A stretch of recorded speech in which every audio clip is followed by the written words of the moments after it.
Okay students, तो अब बारी है हमारे इस रीजनिंग के अगले इंटरेस्टिंग चैप्टर की।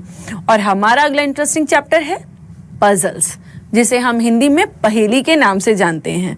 इस पजल वर्ड से हम सब बहुत अच्छे तरीके से वाकिफ हैं। हम बचपन में भी इससे काफ़ी हद तक डील कर चुके हैं, टॉर्चर दूसरों को कर चुके हैं और खुद भी टॉर्चर हो चुके हैं।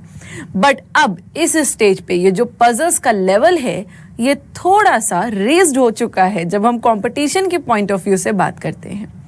मैंने आपको पहले भी इंट्रोडक्शन में भी बताया था कि ये जो पजल नाम का चैप्टर है, मतलब पहेली चैप्टर है, ये आपका डोमिनेटिंग चैप्टर है।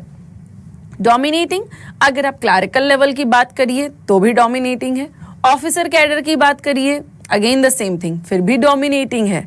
और अगर आप प्री लेवल की बात करिए या मेंस लेवल की बात करिए, हर लिहाज से आपको ये पजल चैप्टर आपके रीजनिंग सेक्शन में डोमिनेटिंग नज़र आ ही जाता है, मतलब इनका वर्चस्व अच्छा खासा है। अगर मैं नंबर ऑफ क्वेश्चंस की बात करूं तो ऑफिसर कैडर में हम मान के चल सकते हैं कि 15 नंबर का क्वेश्चन आप एक्सपेक्ट करके चल सकते हैं इस पजल चैप्टर से। क्लरिकल लेवल की मैं बात करूं तो भी मैं यही बोलूंगी, 10 से 15 नंबर का क्वेश्चन आप एक्सपेक्ट कर सकते हैं क्लरिकल लेवल में। बस फर्क क्या हो जाता है, पीओ और क्लरिकल लेवल में बस थोड़ा सा लेवल का, क्वेश्चन के लेवल में फर्क आ जाता है, बस इतना ही अंतर आता है, इसके सिवा कोई खास अंतर नहीं आता है।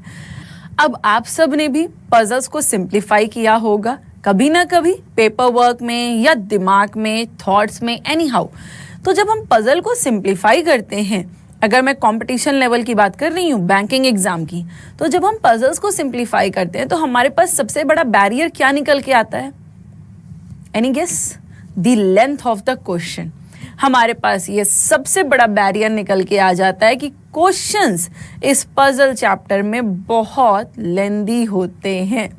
नेवर माइंड, जब हम सिटिंग अरेंजमेंट के इतने डिस्गस्टिंग स्वरूप से डील कर चुके हैं तो इस पजल को भी हम बहुत आसान तरीके से डील कर लेंगे। ट्रस्ट मी, मैं आपको अप्रोच बताऊंगी जिसके हेल्प से आपको पजल को बार बार पढ़ने की ज़रूरत नहीं पड़ती है, ठीक है? जैसा कि हमने सिटिंग अरेंजमेंट की में किया था, पजल्स में भी क्या होता है, देखिए कई बार होता है कि आपको उसे रिपीटेड टाइम जब आप सिंप्लीफाई करते हैं, क्योंकि क्वेश्चन काफ़ी लेंदी होते हैं, और जब आप ऑनलाइन एग्जाम में क्वेश्चन से डील कर रहे होंगे तो वो स्क्रीन पे वो हिंट कहीं गायब हो जाती है, खो जाती है। अब आप अगर ऑफलाइन भी सिंप्लीफाई कर रहे हैं तो भी सेम हेडेक है। जब क्वेश्चन लेंदी होते हैं, अगर ऑफलाइन आप कर रहे हैं तो आपके पास फिर भी एक एडवांटेज है, आपने पेन पेंसिल से मार्क कर दिया है कि इस हिंट को अभी आपने ड्रॉ नहीं किया, आप लेटर ऑन ड्रॉ कर लेंगे। लेकिन जब ऑनलाइन एग्जाम में डील कर रहे हैं तब आप स्क्रीन को थोड़ी ना खुरच सकते हैं ना, आप वहाँ पे अंडर राइटिंग, कुछ भी ओवर राइटिंग भी नहीं कर सकते, अंडरलाइन भी नहीं कर सकते, कुछ नहीं कर सकते हैं। तो हमारे पास बस एक ही ऑप्शन बचता है कि हम उसको स्मार्ट से स्मार्ट तरीके से, एकदम क्विक और इजीएस्ट वे में, जो हमें एक शीट मिली है उसमें एक रिप्रेजेंटेशन, सिंबॉलिक रिप्रेजेंटेशन, जैसा सिटिंग में किया था, एक सिंबॉलिक रिप्रेजेंटेशन के रूप में लिख के रख लें। और फिर हमारे पास बस इतना सा काम होगा कि हमें उन हिंट को सिंक्रोनाइज करके वहां पे एडजस्ट करना होगा, ठीक है? एक चीज़ का और ध्यान देना पड़ेगा आपको, जो हिंट हमारे काम की होती है, देखिए सिटिंग में कई बार ऐसा हो जाता है कि हिंट हमारे काम की नहीं होती हैं या कुछ होती हैं तो हम साइड में लिख देते थे, लेकिन कई बार पजल्स में ऐसा होता है कि हिंट हमारे काम की होती हैं और उसको हम क्वेश्चन को सिंप्लीफाई करने के साथ ही साथ साइमल्टेनियसली लेके चलते हैं। आपको यहाँ पे कॉन्फिडेंट रहिए, सारी चीज़ें आइकन के रूप में लिखने की ज़रूरत नहीं पड़ती है, कुछ चीज़ों को हम अपने मेन चार्ट में ही एक्सप्रेस कर ले जाते हैं। पजल को सिंप्लीफाई करने के भी तरीके अलग अलग हैं। कुछ लोग चार्ट बेसिस पे सिंप्लीफाई करते हैं, chart basis in the sense यहाँ पे लोगों के नाम लिख दिए, यहाँ पे एक अगला वेरिएबल जो दिया गया है उसको लिख दिया, और फिर यहाँ पे एक प्रॉपर ग्राफिंग करते हैं। उस ग्राफिंग में क्या करेंगे, tick and then cross and then tick and then cross, tick cross का प्रॉपर यहाँ पे एक अरेंजमेंट बनाते हैं और फिर उससे रिलेटेड काउंटर क्वेश्चंस को सिंप्लीफाई करते हैं। ये अप्रोच भी सही है, लेकिन सिर्फ कुछ हद तक सही है, पूरी हद तक सही नहीं है।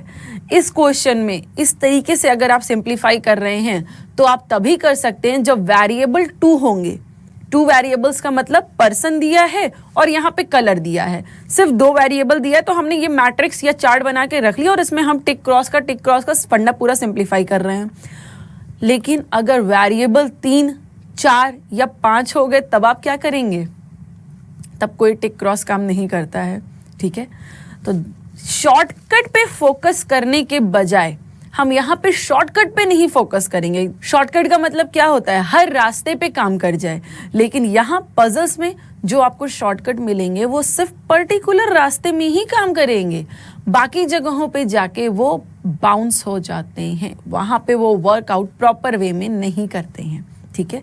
तो हम इन शॉर्टकट को फॉलो करने के बजाय एक स्मार्ट और 100% की स्ट्रैटेजी लेके चलेंगे ताकि हम इसे किसी भी तरीके के क्वेश्चन में फिट कर दें, हमारा ये प्रॉपर तरीके से वर्कआउट कर जाए, ठीक है।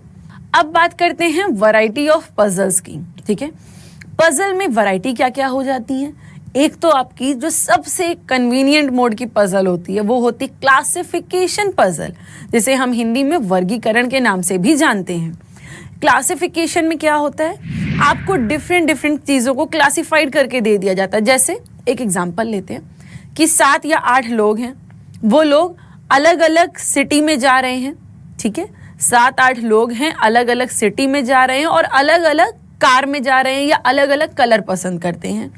यहाँ पे अब आपको ये क्लासिफिकेशन की पजल बन जाती है, जब आपको कुछ लोगों की कुछ पर्सन के रेस्पेक्ट में 2 या 3 इंफॉर्मेशन दे दी जाती है और आपको उन्हें प्रॉपर सिंक्रोनाइज मतलब अरेंज करना होता है, ठीक है। अब अरेंजमेंट यहाँ पे किसी भी टाइप का हो सकता है। देखिए, या तो ये कह सकते हैं कि ये 7 या 8 लोग अलग अलग सिटी जा रहे हैं, अलग अलग व्हीकल से जा रहे हैं, अलग अलग कलर पसंद करते हैं, अलग अलग कॉलेज में पढ़ते हैं। दिस कैन बी एनीथिंग, ये तो कुछ भी हो सकता है, ठीक है।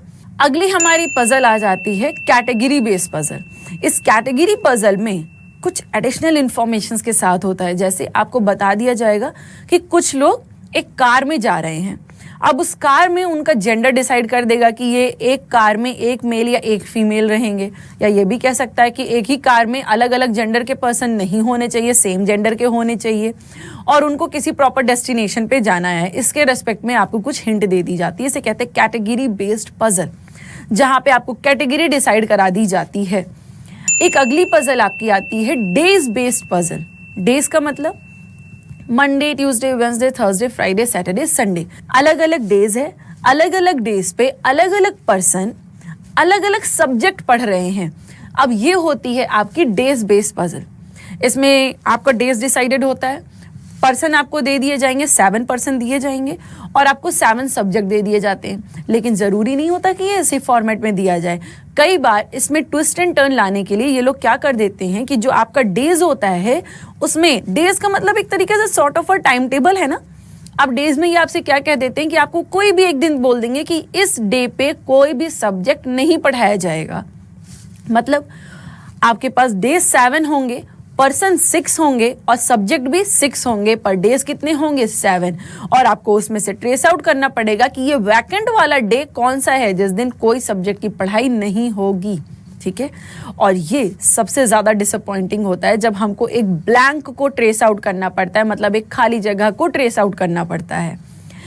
ये थोड़ा सा हेडेक काम हो जाता है, क्योंकि आपको जो इंस्ट्रक्शंस दिए जाते हैं उसमें ये लोग कभी भी क्लियर कट मेंशन नहीं करते हैं कि ये डे आपका वैकेंट है।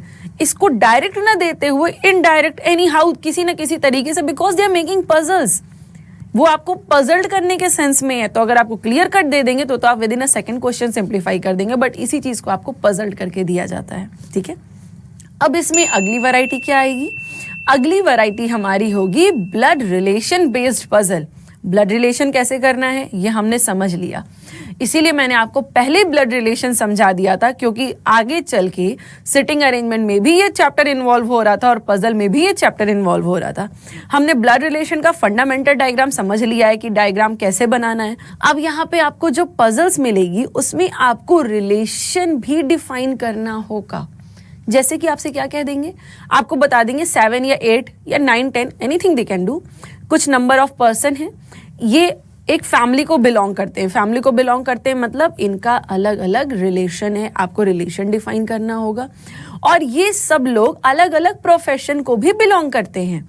अलग अलग प्रोफेशन क्या हो जाएगा, डॉक्टर, इंजीनियर, साइंटिस्ट, कुछ भी आपको कोई अलग अलग प्रोफेशन दे दिया जाएगा और आपको बताना होगा, आपको इनका फैमिली चार्ट बनाना होगा, साथ ही साथ आपको इनका प्रोफेशन भी डिसाइड करना होगा। ठीक है, अब देखिए अगर ब्लड रिलेशन आपको इंडिपेंडेंटली दे रहा है पजल में तो सही है, लेकिन ये लोग कभी भी आपको ब्लड रिलेशन इंडिपेंडेंट फॉर्म में नहीं देते हैं, इसको जंबल्ड करके देते हैं किसी एक एलिमेंट के साथ, चाहे क्लासिफिकेशन के साथ जंबल कर दिया जाए, चाहे ये आपका कैटेगराइजेशन के साथ जंबल कर दिया जाए। जंबल करने का पर्पस क्या होता है, सिंपल, कि इसको लेंदी और टाइम टेकिंग बनाया जाए। ठीक है, टेंशन की कोई बात नहीं है, हम जब उसमें डील करेंगे तो हम समझ लेंगे कि हम इसे किस तरीके से स्मार्ट वे में डील कर सकते हैं। अब इसके बाद हमारी अगली और लास्ट लेवल जो पजल होगी वो होगी floor based puzzle. Floor based, जैसा कि नाम से ही आपको क्लियर है, यहाँ पे आपको एक बिल्डिंग प्रोवाइड करी जाएगी और उसमें अलग अलग फ्लोर का आपको क्लासिफिकेशन दे दिया जाएगा कि डिफरेंट डिफरेंट फ्लोर्स हैं एक बिल्डिंग में, और आपको कुछ अलग अलग पर्सन को उस फ्लोर में अरेंज करना होगा। लेकिन अब यहाँ पे भी एक चीज रिमार्क रख लीजिए, अब आपको फ्लोर अरेंजमेंट सिर्फ सिंपल फ्लोर अरेंजमेंट में ये लोग मेंस के लेवल में शायद ना प्रेफर करे देना, तो यहाँ पे आपको जब फ्लोर अरेंजमेंट मिलेगा तो वो एक एडिशनल इन्फॉर्मेशन के साथ मिलेगा। वो एडिशनल इन्फॉर्मेशन कुछ भी हो सकती है, जैसे आपसे कह सकते हैं कि ये लोग अलग अलग फ्लोर पे रहते हैं, अलग अलग पर्सन रह रहे हैं, इनमें ब्लड रिलेशन इन्वॉल्व कर देगा, या इनको अलग अलग कलर पसंद है ये कह देगा, या ये अलग अलग सब्जेक्ट प्रेफर कर रहे हैं, या ये अलग अलग स्टेट या कंट्री को बिलोंग करते हैं। मतलब फ्लोर अरेंजमेंट के साथ एक एडिशनल इंफॉर्मेशन इन्वॉल्व कर दी जाएगी। ठीक है, ये टारगेटेड होता है, ये आप एक्सपेक्ट करके चल सकते हैं कि फ्लोर अरेंजमेंट का एक क्वेश्चन आपको मेंस लेवल में जरूर मिल जाएगा। क्लासिफिकेशन या कैटेगराइजेशन का एक पजल आपको मेंस के लेवल में जरूर मिल जाता है, और इन्हीं का कंसाइज फॉर्म, इन्हीं सब का छोटा स्वरूप आपको प्री में देखने को मिल जाएगा, और इन्हीं सब का डिवास्टेटिंग बड़ा स्वरूप आपको मेंस में, विध्वंसक स्वरूप मेंस में देखने को मिल जाएगा। देखिए मेंस और प्री के लेवल में बस इतना सा ही फर्क पड़ जाता है। यहाँ पे जब हम मेंस के रेस्पेक्ट में बात करते हैं तो पजल में आपके लिए वेरिएबल इंक्रीज कर दिए जाते हैं। वेरिएबल इंक्रीज करने से रेस्पेक्ट में क्या होता है कि आपके पास हिंट्स ज्यादा हो जाती हैं। अब इसमें भी दो ट्विस्ट होते हैं, एक होता है कि हमको ढेर सारी हिंट दे दी जाए और हमको उसमें से कुछ चीजें पॉइंट आउट पूछी जाए, हम काउंटर क्वेश्चन डील करेंगे 5 नंबर जो स्टैंडर्ड फॉर्म होता है। एक तरीका ये है जब हमको हिंट बड़ी कंसाइज दी जाए, बहुत कम हिंट दी जाए और हमसे काउंटर क्वेश्चन 5 पूछा जाए। आपको पता है सबसे चैलेंजिंग क्या होता है, जब हमको लेंदी हिंट दे दी जाती है, हम सोचते हैं कि ये लेंदी है, इसमें ज्यादा पढ़ना पड़ेगा, ये ज्यादा टफ होगा, बट एक्चुअल में होता उल्टा है। ये जो छोटे क्वेश्चन होते हैं ये ट्रिकी ज्यादा होते हैं, ट्रिकी होने के चलते ये लेंदी भी ज्यादा हो जाते हैं, और ये जो लेंदी क्वेश्चंस होते हैं ये फिर भी डुएबल होते हैं। जानते हैं छोटे क्वेश्चंस के साथ डिसएडवांटेज क्या हो जाता है, क्योंकि आपको कोई भी इंफॉर्मेशन पॉजिटिव या क्लियर नहीं दी जाती है, और जो इंफॉर्मेशन होती भी है वो या तो ईदर और के रेस्पेक्ट में होती है या तो निगेटिव इंफॉर्मेशन होती है, जिसके चलते हमें वेरियस पॉसिबिलिटीज बनानी पड़ती है। और पजल की बात करिए या सेटिंग की बात करिए, अगर आपको किसी एक क्वेश्चन के लिए 3 से 4 पॉसिबिलिटी बनानी पड़ जाएगी तो वो क्वेश्चन ही हेक्टिक सबसे ज्यादा हो जाता है। चलिए चिंता की कोई बात नहीं है, हम लोग पजल का लेवल धीरे धीरे रेस करते जाएंगे और हर लेवल की पजल से डील करेंगे। पहले हम बात करेंगे फंडामेंटल लेवल की, फिर हम आएंगे मॉडरेट लेवल पे, फिर हम आएंगे हायर लेवल पे, और इसके बाद मैं आपको कुछ क्वेश्चन ऐसे भी दूंगी जो प्रीवियस ईयर में पूछे जा चुके हैं, हम उनसे भी डील करेंगे, लेकिन प्रीवियस ईयर के मैं आपको स्पेसिफिकली मेंस लेवल के क्वेश्चन करवाऊंगी। ठीक है, ताकि आपको समझ में आ जाए कि हमें इस तरीके के सवालों से डील कैसे करना है। चलिए फिर देर किस बात का, बढ़ते हैं अपने इस इंटरेस्टिंग चैप्टर की ओर अपने पहला एग्जाम्पल लेके। Let's proceed on.